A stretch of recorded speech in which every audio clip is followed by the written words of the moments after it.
സംസ്ഥാനത്തെ സ്കൂളുകളിൽ കായിക അധ്യാപകരുടെ ഒഴിവുകൾ നികത്തണമെന്നാവശ്യപ്പെട്ട് ഒളിമ്പ്യൻ മേഴ്സിക്കുട്ടൻ. സ്കൂളുകളിൽ നിലവിലുള്ള കായിക അധ്യാപകരിൽ ചിലർ പണിയെടുക്കുന്നില്ലെന്നും ഒളിമ്പ്യൻ മേഴ്സിക്കുട്ടൻ മന്ത്രി വി ശിവൻകുട്ടി വേദിയിലിരിക്കെ തുറന്നടിച്ചു.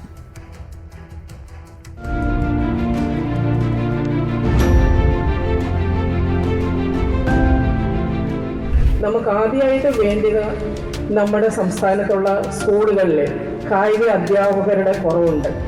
അത് നമ്മൾ പരിഹരിച്ച് വന്നാൽ മാത്രമേ ഉള്ളൂ. ഇപ്പം ഒരു പരാതി ഉള്ളത് എന്താണ്? കായിക അധ്യാപകർ പണിയെടുക്കുന്നില്ല. മെയിനായിട്ടുള്ള കുറച്ച് സ്കൂളിൽ കായിക അധ്യാപകർ മാത്രമാണ് പ്രവർത്തിക്കുന്നത്. കേരള സ്കൂൾ ഒളിമ്പിക്സിന്റെ സ്വാഗത സംഘം രൂപവൽക്കരിക്കുന്ന വേദിയിലാണ് മേഴ്സിക്കുട്ടന്റെ രൂക്ഷ വിമർശനം.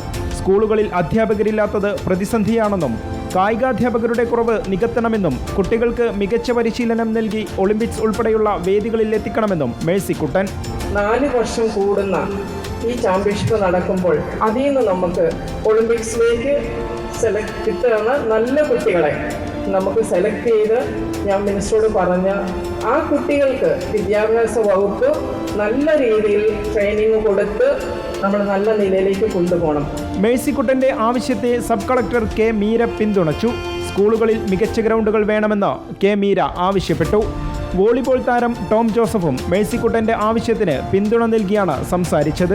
മേഴ്സിക്കുട്ടൻ മാം പറഞ്ഞതുപോലെ തന്നെ നമുക്ക് കായിക അധ്യാപകർ വേണം. സ്കൂൾ ബിൽഡിങ്ങിനോ അല്ലെങ്കിൽ ഒരു ലാബിനോ ഒരു ലൈബ്രറിക്കോ കൊടുക്കുന്ന അതേ ഇമ്പോർട്ടൻസ് നമ്മളൊരു പ്ലേ ഗ്രൗണ്ടിനും കൊടുക്കണം എന്നുള്ളത് വളരെയേറെ പ്രാധാന്യം അർഹിക്കുന്ന ഒരു കാര്യം തന്നെയാണ്. ഞാനൊക്കെ സ്കൂളിൽ പഠിച്ചിട്ടുണ്ട് കാലത്ത് നല്ലൊരു കായിക അധ്യാപകനും ഉള്ളതുകൊണ്ട് മാത്രമാണ് ഞാനൊക്കെ അർജുന അവാർഡ് നേടി.